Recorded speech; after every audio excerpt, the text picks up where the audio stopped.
Chapter 1. Rain on Broadway.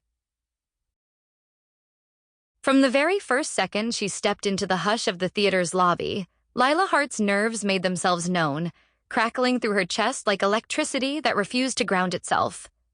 She paused, palms slick against the battered spiral notebook pressed to her heart, and let her eyes adjust to the dimness inside.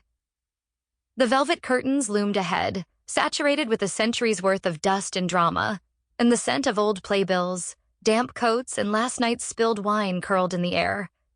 Each step she took across the mottled carpet seemed to echo a question she'd been asking herself for years.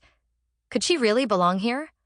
On this side of the city's bright, relentless dream? She checked her watch for the 100th time, biting back the urge to run her fingers through her hair.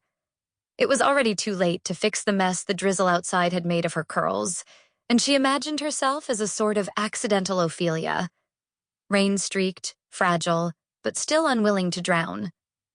Other hopefuls shifted restlessly in their seats, clinging to monologue pages, whispering their lines beneath their breath. Somewhere in the wings, a text voice barked out orders about props and light cues, grounding the air in a reality that felt as sharp and cold as the November wind.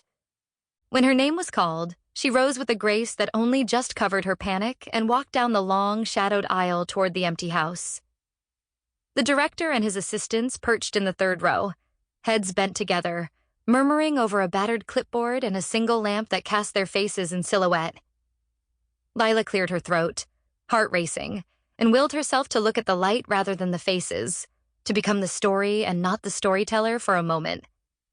She opened her notebook, saw the familiar blue ink of her own scribble, and found her voice. It was softer than she wanted, trembling at the edges, but she pressed on, letting the words take up space in the echoing auditorium. The story she read was not one of triumph, but of a woman who kept choosing to begin again, who found in every small failure the chance for something new. It was, in every way, her own story, filtered through characters who were braver, funnier, more beautiful than she ever dared to be in real life.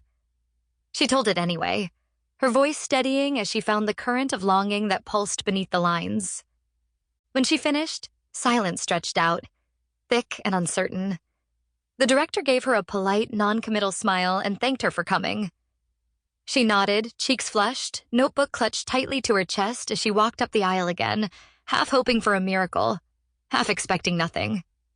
Her footsteps echoed behind her, fading into the soft murmur of the next auditioner's entrance.